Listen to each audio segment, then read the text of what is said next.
Hello and welcome to the Coaching Podcast, Coaching for Success in Sport and Business. Your host is Emma Doyle, the energy and high performance under pressure coach who is a world leader in unleashing human potential. Buckle up for this high octane session. Let them have it, coach. G'day everybody and welcome to the Coaching Podcast. It is my pleasure today to interview Carlos Salum, and he is a leadership performance strategist for sports and business. He's the founder of Salum International Resources, and he's worked with Grand Slam champions. He's worked with Formula One racing car drivers, which I just love. Can't wait to talk to you about that. He's a keynote speaker, TEDx presenter, and also the author of The Breakthrough Mindset, The Glass is Full and a Half, which the title I just love. So, mate, welcome to the show. Well, thank you, Emma. Nice to be here. Yes, thank you so much for being here. So my first question, it's a bit of a pattern break question. Do you prefer to sing or to dance? I prefer to dance. I wouldn't offend anybody with my singing.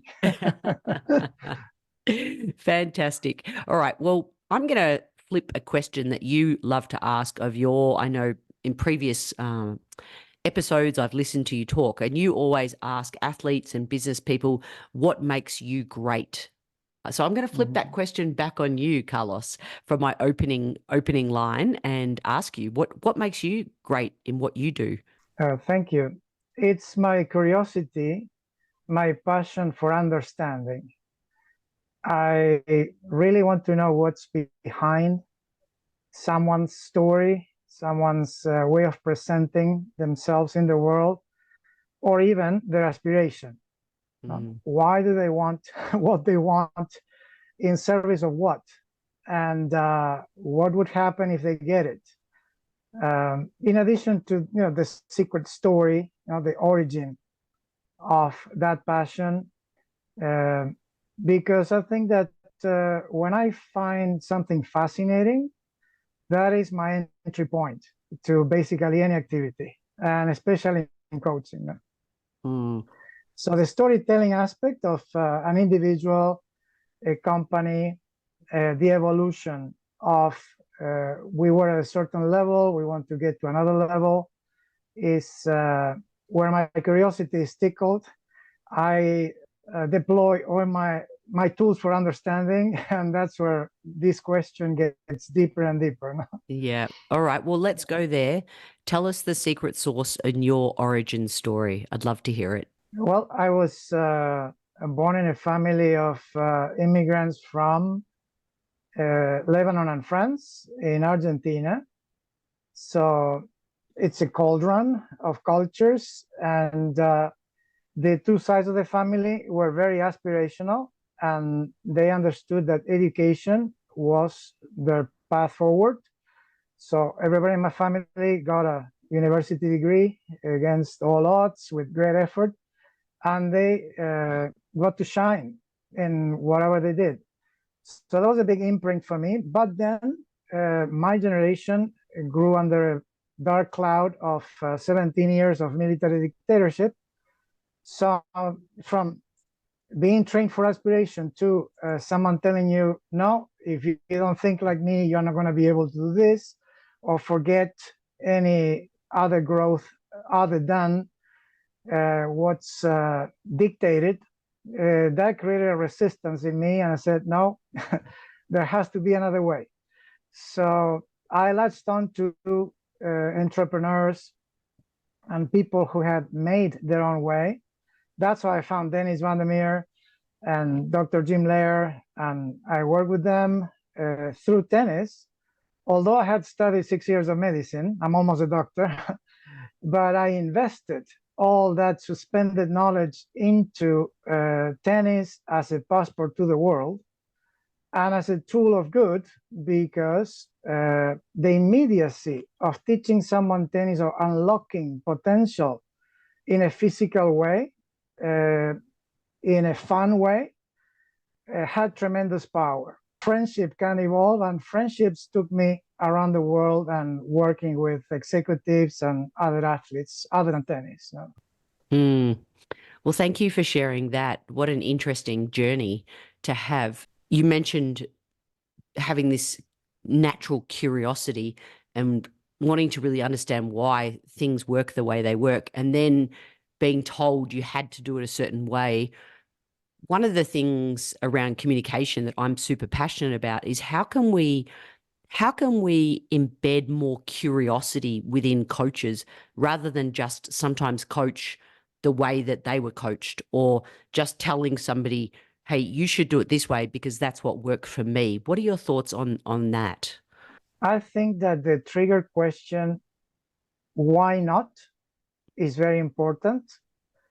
To ignite the second question is there's got to be an alternative, or find an alternative on purpose, even if it's not apparent, because then our mind gets into the creative thinking mode.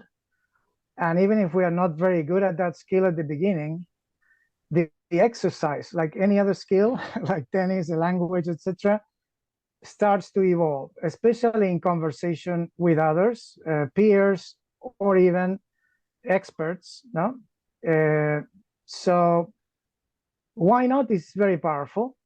And then even if it's established because it has worked always this way, which can also be a killer of creativity, instinctively as a reflex, I suggest that we ask, is there another way?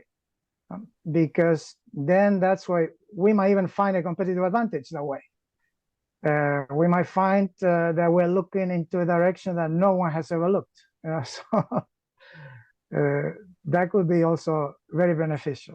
Yeah, that's super exciting, and thank you for sharing your insights there. And what about peak performance and flow state? I'm super interested in Formula One racing, driving at such speeds. I've never really interviewed anyone before that's worked with people at that level. I'm super curious to know about that mindset at those high speeds. And correct me if I'm wrong, but flow state is going to have to become even more important, as well as imagery and visualization. So tell me about your experience with working with these types of people, and tell me about your understanding of flow state for them. Well, it was very useful to have worked with Dr. Jim Lair since 1988, in which I went to Europe on a handshake, and I created his first European speaking tour. Then we went around the world, worked with basically the best tennis generation in America ever. Sampras, Agassi, Seles, Courier, all of them. They got to number one in the world. And then the understanding that there is an ideal performance state, that flow state can be described in very specific words by all these athletes. And Jim had interviewed over 440 athletes. So the coherence, the consistency of the definition was very important, because we looked then underneath the expressions and looked at the science. What's the physiology that creates this? Under which conditions? No? And of course, there is a physical way of accessing it, and there is an emotional and intellectual aspect to it. So, meaning the body is the tool, the pressure of the competition will generate certain responses. So pressure teaches the body to react in a way that will allow the adaptation to happen, and to enter that ideal performance state in which we are not really thinking, we are basically reacting in an instinctive way, but because we train for that, we are reducing the number of options. So it's much easier to operate that way. And emotionally is important because, like I mentioned before with the question, now is there an alternative? We can shift very quickly, very rapidly from one observation to another in milliseconds to be able to either change the direction of a shot in tennis or make a move off the steering wheel in milliseconds as well, and with an accident or gain an advantage. To give you a comparison, We know from science that in tennis we react in 0.5 seconds average at the professional level. Well, my drivers react at 0.2. So it's much faster. Therefore, when you're training a mindset and behaviors and reactions, you need to keep that in mind as the playing field, and then investigate what's the physiology for them that they would call the ideal performance state, and any exercises, any adaptations come after that. No, I always ask, what are you actually doing? Then we look at what can be done better, differently, and more refined, because they have to be ready, let's say, based on the very strict schedule in the formula racing. Everything is timed. There are many people around you. You know, they need to carve at least 10 minutes by themselves. Then other rituals come before they enter the car. Then other rituals when they're warming up the car. And then at the start. The start is critical, no? Yep. And then during the race, if something shakes them up, in milliseconds get back into the state. So I would say, you know, other than a fighter pilot or maybe a special forces individual, the drivers in Formula racing require the most attention to these factors because everything is so fast. No? So what could someone from the business world learn from this being in flow state to close the deal? How do you work with businesses with your coaching, you know, leadership coaching, executive coaching, to help them access flow state, and can they access it? Yes, because if we take the speed away, the pressure remains. So there are 4 ways in which we react to pressure. One is walking away. I don't need this. I don't want to do it. I want to avoid the pressure. Then we might get angry because we know that is important, but we might be angry at ourselves that we don't have the full capacity to do it. Or we're going to find a way to blame circumstances or other people, trying to protect our self-esteem. As we evolve as competitors or corporate athletes, we might choke at the opportunity because we cannot envision the next step, or the fear is too great, or we overanalyze. But with practice, if we overcome that, if we just take the risk, because I consider myself a learner, is not a pass or fail situation, is a yes and opportunity. I might learn to love the challenge, meaning I embrace every challenge as a learning opportunity.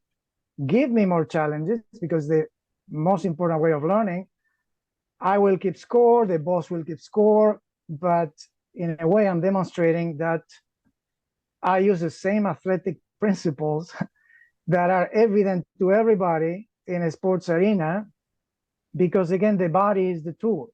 I'm training my physiology to adapt and respond in the most productive and desirable way.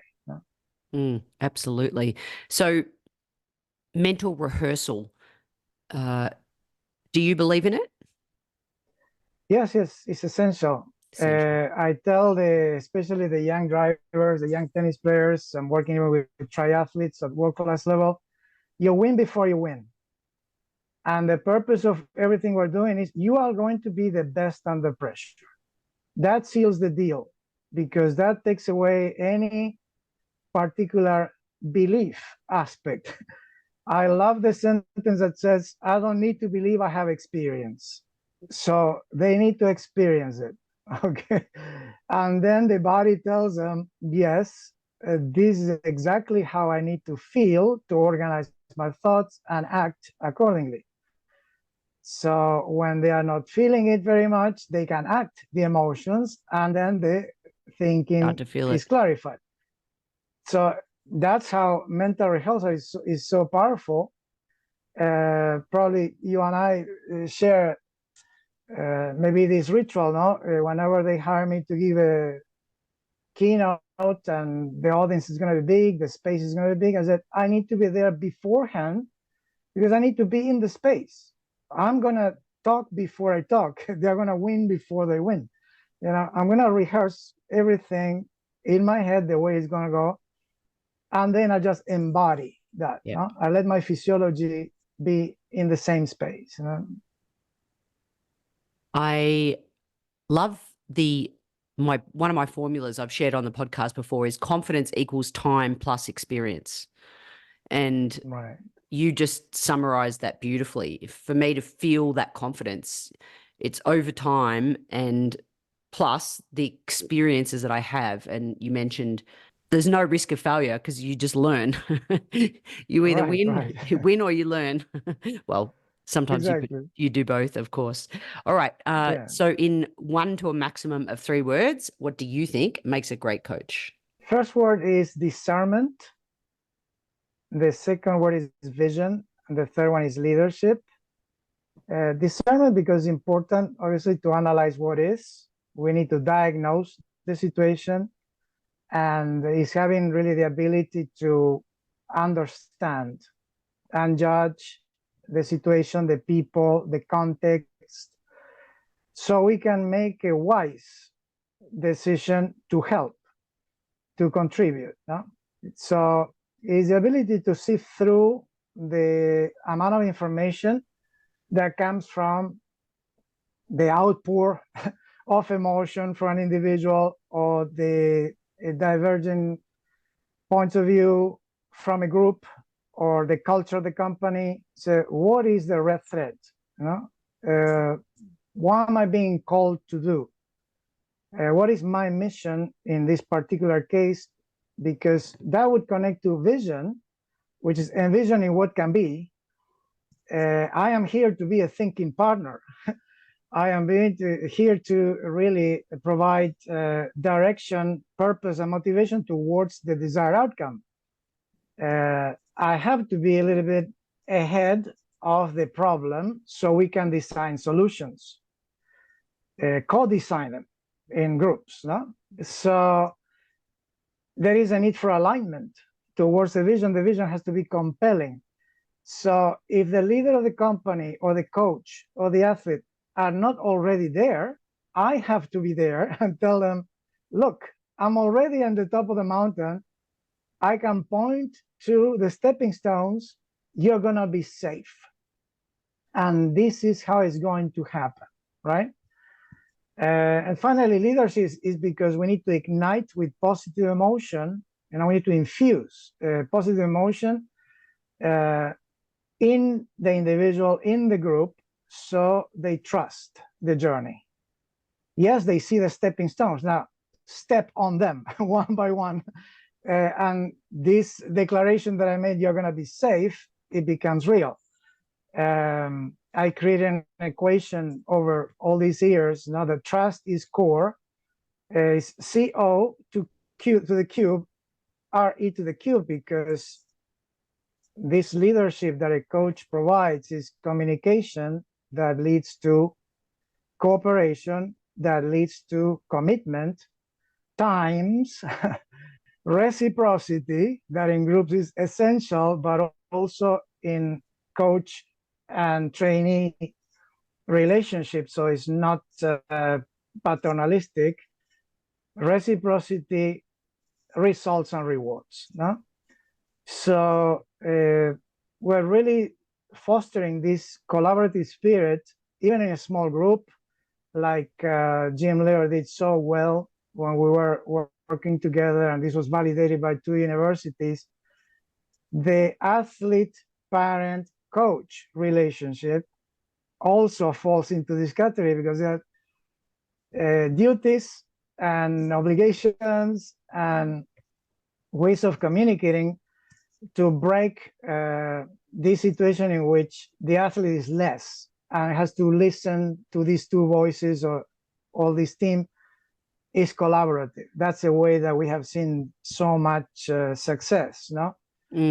So discernment was very useful in training Gabriela Sabatini and Sergio Bruguera because they were family environments to win the Grand Slams. The vision was essential for Pietro and Enzo Fittipaldi to win championships, working with me with very little time to shift situations, but the vision that we created was totally compelling and it could be embodied again. The physiology was totally into it. And then in leadership, whenever I worked for 25 years in Swiss private banks, or recently Morgan Stanley, these companies, the bosses come in and say, next year, we're going to have 150 to 200% growth. That's the mandate. So before the brain explodes, there has to be a pathway, and the pathway has to be done from the individual to the cooperation and conversation with the team so they can focus on that goal. Yeah, I like it. And trust is really core, as you said, to all of those things. So the glass is full and a half. What if I said to you, come on, Carlos, that's just positive. It's too much. It's over the top. What are you saying? I need to be positive all the time? I'm playing devil's advocate, of course. Share with us a little bit about your book. No, that's a very fair observation. It's an intentional provocation to get the mind in gear, to do a double take and look at what I mentioned before. Wait, maybe there is an alternative. Maybe there is no plus minus. Maybe there is something that can generate new value. There is a gap. The gap has to be filled by the act of thinking possibilities. So I always give examples with something that might seem useless. I take with me a useless object and I ask the question, what's in my pocket? The pocket is a map. There are expectations that certain things are going to fit in the pocket until someone says something funny. That's the mental operation that will lead to the possibilities. Now we went to another plane. That was a breakthrough. So suddenly in a few minutes, I teach them about what is and truth. Yes, truth is okay, but we cannot be creative if we don't allow ourselves permission to play. And only in play, we can make the mental operations, especially in humor, that is a major leap from what is to what can be through the absurd, that we can really observe this other plane of there is no judgment, say whatever you want, then we're going to classify and sift through for fit, whatever fits with the situation we're trying to fix or improve. And that is really what represents breakthrough for an individual, for a group, is brought down to the reality of using tools in a systematic way, in a formal way, because now it's a process. But all this is a system. And if you go through life thinking this way, is there an alternative, or that's funny, maybe it could be different. Now we have the opportunity to be better thinkers. For me, the definition that I put in the book, also honed through many years of observation, is a peak performer is a flexible, versatile, creative, and situational thinker that always wants to be a better thinker to obtain better results. So is the pride to be a better thinker, is the pride to be open to possibilities. What's the difference between flexibility and versatility? Flexible is not getting stuck into the glass is half empty or half full, just the truth, just the facts. The facts might not reveal the possibilities. Versatile is being very adept to shifting perspectives, points of entry, using humor, being someone who, as a chef or a painter, operates with a full palette, can create with the same ingredients something completely different. The ingredients, as I said, the presentation, the flavor, and the result, the impact is completely different. Is being creative in the sense of being playful with the possibilities without suffering judgment. It's hard to Yeah. it's hard to remove judgment. I think it's the number one thing that holds people back. What do you think? Yes, really moving away from something, moving towards something, and having to measure the risk by looking at the gap. But I think that's where play, no? Suspending the operation and say, look, on purpose, now we're going to go to this special mental space from 1 to 3 minutes, no? So we don't burn ourselves, burn our brains out, and we just explore different possibilities playfully. This can be provoked. This can be provoked with particular games and triggers. I dedicated my life since 1988 when I learned with Dr. Edward de Bono, the creator of lateral thinking. I went specifically to his private island in Venice. Only 10 people were allowed. I knew it was going to be life-changing, and I wanted to understand, my curiosity needed to satisfy itself, understanding how some people can shift situations, emotions, and even products by using very specific approaches, no? And that's what he used to teach, and it has been invaluable because it applies to anything. That's why my pride is to try to be always a better thinker, because in addition to how it's expressed, tennis coaching, leadership performance coaching, I write plays, I paint, etc. But it's about the application of these tools. And having fun while doing them. You have a fantastic smile, Carlos. And I love the learn through play concept, and I love the just bringing laughter into what we do. I'm doing a workshop tomorrow, and with every concept that we're doing, we're adding in learn through plays. So even for empathy, we're using water balloons just to really embrace the catching, the soft catching and the soft hands, and to open up new insights. And for resilience, we're keeping 2 balloons in the air, right? So teamwork, and when every time somebody does this, everybody laughs, because it's normally quite funny when the water balloon bursts, and it doesn't really matter because we're thinking about new possibilities. So this has just been a fantastic conversation. So I'll finish with our season 6 question, which is, what disruptive idea do you have that will change the way we coach in 2030? Yes, thank you. I think that we need to consider very carefully that artificial intelligence will be everywhere.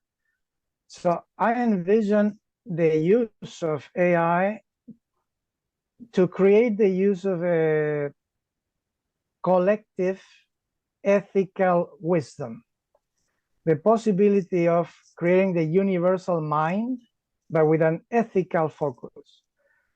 Because if AI is only used to be more productive, make more money, have an advantage, have supremacy over the have-nots, that is not conducive to a holistic use of a tool that can create possibilities, can create new value.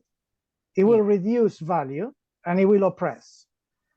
I'm not trying to be negative. I'm trying to think that how is possible to create wisdom, collective wisdom, in which the ancient cultures and religions have been trying to do for millennia through their teachings, but now there is a possibility of using a tool that if it has the right rails designed from the start, it can distill a collective consciousness about how it's used and what for.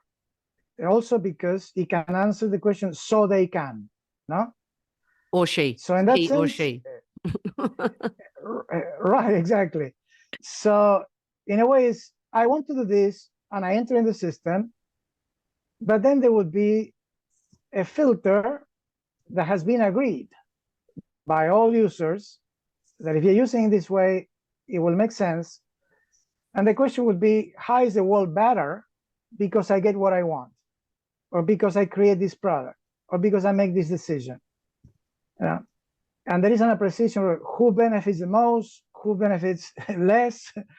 How could this be balanced, rebalanced? No, I think there is an opportunity, as far-fetched as this could think, but I'm trying to make an intentional, provocative leap.